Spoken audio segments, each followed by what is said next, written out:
हम आज बात कर रहे हैं इस बुक की, GoPro, और इसको लिखा है एरिक वॉरी साहब ने। ये बुक का या एरिक वॉरी साहब का जो रिलेशनशिप है ये है नेटवर्क मार्केटिंग इंडस्ट्री से। एरिक वॉरी साहब ने अपनी लाइफ में बहुत जल्दी ही ये जर्नी शुरू कर दी थी नेटवर्क मार्केटिंग की, और काफ़ी सक्सेसफुल रहे। पहले बहुत अड़चनें आई पर काफ़ी सक्सेसफुल रहे इस जर्नी में, और उसके बाद इनके जो लाइफ के एक्सपीरियंसेस हैं ये इस बुक के थ्रू और वर्कशॉप्स के थ्रू या ट्रेनिंग सेमिनार्स के थ्रू लोगों तक ये पहुंचाते हैं। अब आगे बढ़ने से पहले मेरी आपसे कुछ रिक्वेस्ट हैं। एक, आप ये वीडियो पूरा सुनें। दूसरा, इस वीडियो को आप लाइक करें या डिसलाइक करें, कमेंट्स में ज़रूर से लिखें कि आपको ये वीडियो क्यों पसंद आया या क्यों पसंद नहीं आया, या कोई सजेशंस हो जो मुझे हेल्प करें मेरे वीडियोस को बेहतर बनाने के लिए। और इस चैनल को आप सब्सक्राइब करें। और ये जो वीडियो है या मेरा चैनल है, इसका एक ही उद्देश्य है कि मैं एंटरप्रेन्योरशिप के बारे में या बिजनेस के बारे में या माइंडसेट के बारे में जो हेल्प करे बिजनेस को या एंटरप्रेन्योरशिप को, उसके बारे में काम करूं, बताऊं और शेयर करूं लोगों से। सो मेरी आपसे ये रिक्वेस्ट है कि आप भी मेरे काम को सपोर्ट करें और इसको आप आगे शेयर करें, ताकि हम सब जो लाइक माइंडेड लोग हैं इनका एक अच्छा सा नेटवर्क बने। तो चलो हम बात करते हैं इस बुक की। एरिक वॉरी साहब ने इंट्रोडक्शन में ये कहा कि नेटवर्क मार्केटिंग क्यों ज़रूरी है।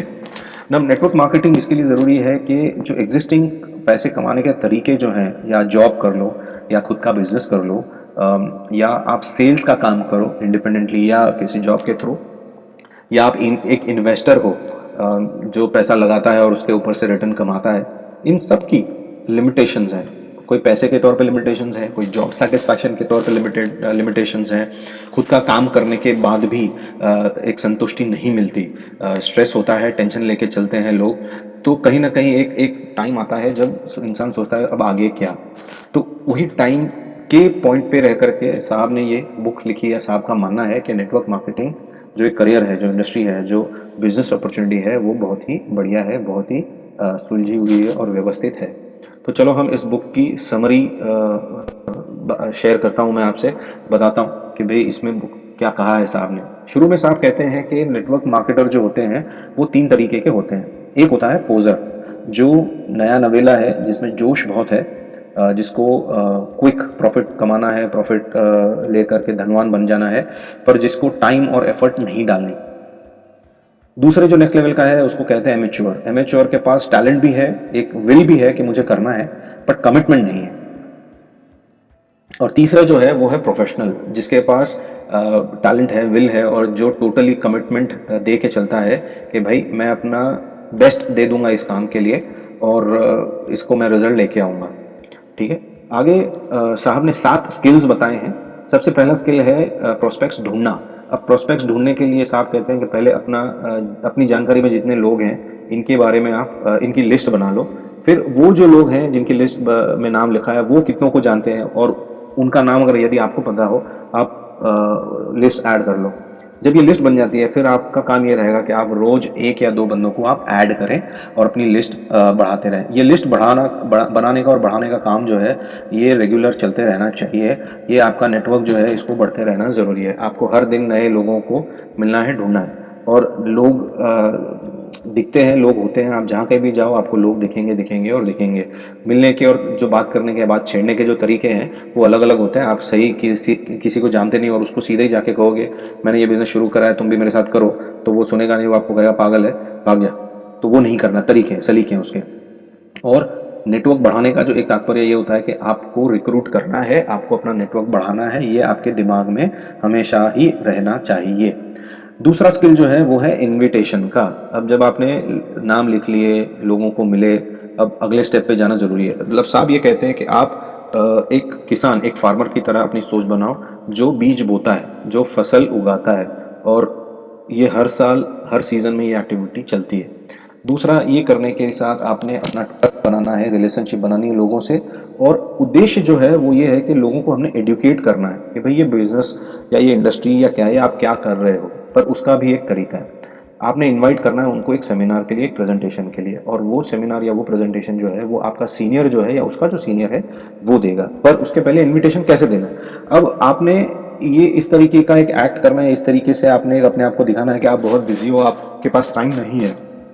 तो आपको क्विकली इनवाइट करना है। लोग आपको पूछेंगे भाई क्या है, आपको वहाँ पे नहीं बताना है, आपको सिर्फ ये कहना है कि भाई अगर आप एक्स्ट्रा पैसा कमाना चाहते हो या नया कोई काम शुरू करना चाहते हो जो आपके एग्जिस्टिंग काम के साथ हो सकता है, जो आपके एग्जिस्टिंग काम को डिस्टर्ब नहीं करेगा, अगर आप राजी हो तो आप मेरे इस पते पे इस समय आप आ जाएं, और भी लोग आने वाले हैं, आप भी आ जाएं, और तब मैं जो सीनियर है मेरे वो आपको ये अपॉर्चुनिटी बताएंगे। अब वो हाँ कहते हैं तो आपने समय और टाइम दे दिया, वो ना कहते हैं आप धन्यवाद कहें और उनको ये कहें कि मैं आपके साथ हफ्ते 10 दिन में फिर से फॉलोअप करूंगा।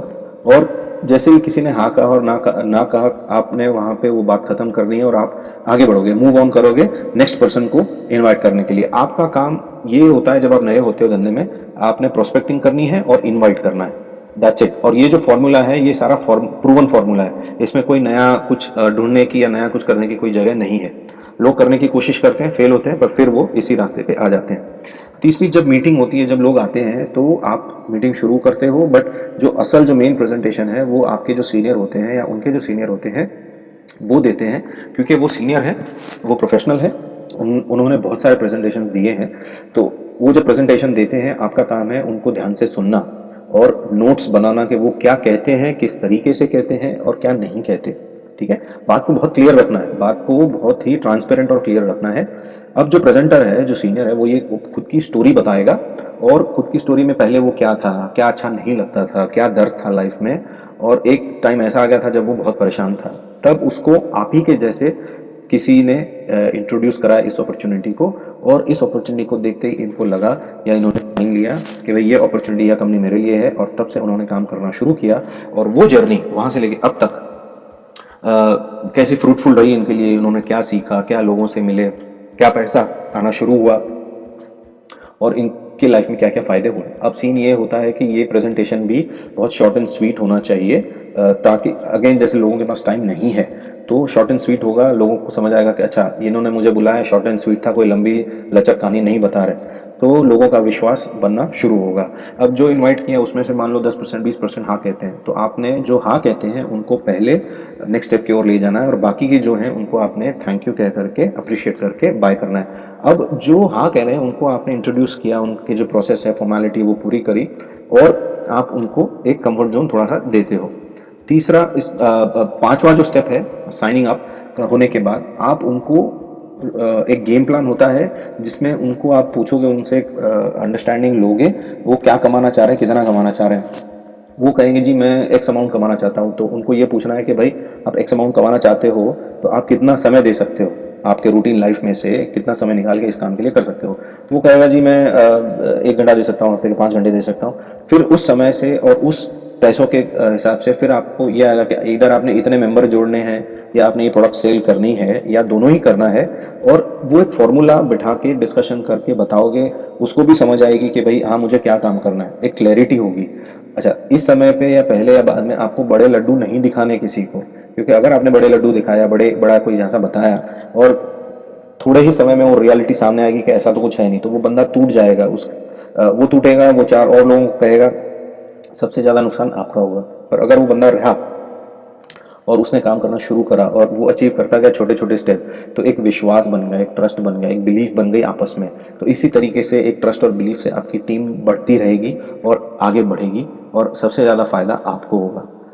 उसके बाद छठे स्टेप में साहब कहते हैं कि आप उनको हेल्प करो स्टार्ट करने के लिए। तो एक स्टेप तो आपने ले लिया गेम प्लान समझाने में, दूसरा स्टेप आप करोगे कि उनकी इन्विटेशंस में हेल्प करोगे, उनकी मीटिंग अरेंज करने में हेल्प करोगे, उनकी जो मीटिंग होगी उसमें आप प्रेजेंटेशन दोगे। और आप भी नए हो और आपके नीचे कोई नया मेंबर ज्वाइन हो रहा है, तो आप फिर अपने सीनियर को रिक्वेस्ट करोगे कि भाई आप आओ और मेरी मीटिंग्स में, हमारी मीटिंग्स में आप प्रेजेंटेशंस दो। आपका काम है एक गाइड के तौर पे काम करें, सक्सेस उनके हाथ में है क्योंकि मेहनत उन्होंने करनी है, आपका काम है दिशा दिखाना, डायरेक्शन देना। और एक काम आपने बहुत इसमें करना है कि आप जितना जल्दी हो सके आप उनको इंडिपेंडेंट बना दो, कि वो नेटवर्क प्रोस्पेक्टिंग करें, वो नेटवर्किंग करें, और फिर वो प्रेजेंटेशंस करें। तो इससे होगा क्या, जब वो इंडिपेंडेंट हो गए तो उतना बर्डन आपसे कम हो गया। तो शुरू में ये आपको सपोर्ट देना पड़ेगा, उनको भी सपोर्ट शायद लेना पड़ेगा, पर आपकी कोशिश ये रहनी चाहिए कि जितने जल्दी आपके जो जूनियर हैं वो इंडिपेंडेंट हो जाएं।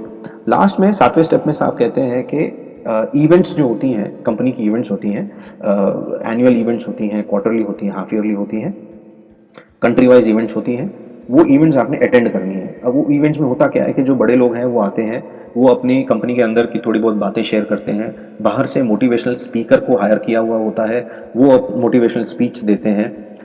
फिर जो पिछले मीटिंग से लेके इस मीटिंग तक जो लड़कों ने, जो बंदों ने काम करा है, जिन्होंने ग्रोथ करा, रैंक अचीव किया या बिजनेस अचीव किया, उनकी अप्रिसिएशन होता है, उनका सम्मान होता है, उनको गिफ्ट दी जाती है या ट्रॉफी दी जाती है या रिवॉर्ड दिया जाता है।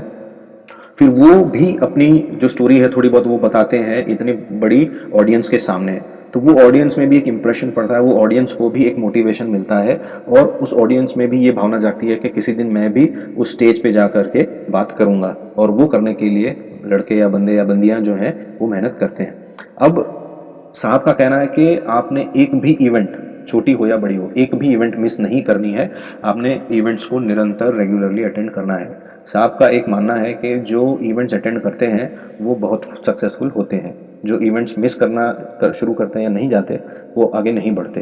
अगर आपको आगे बढ़ना है तो आप इवेंट अटेंड करें।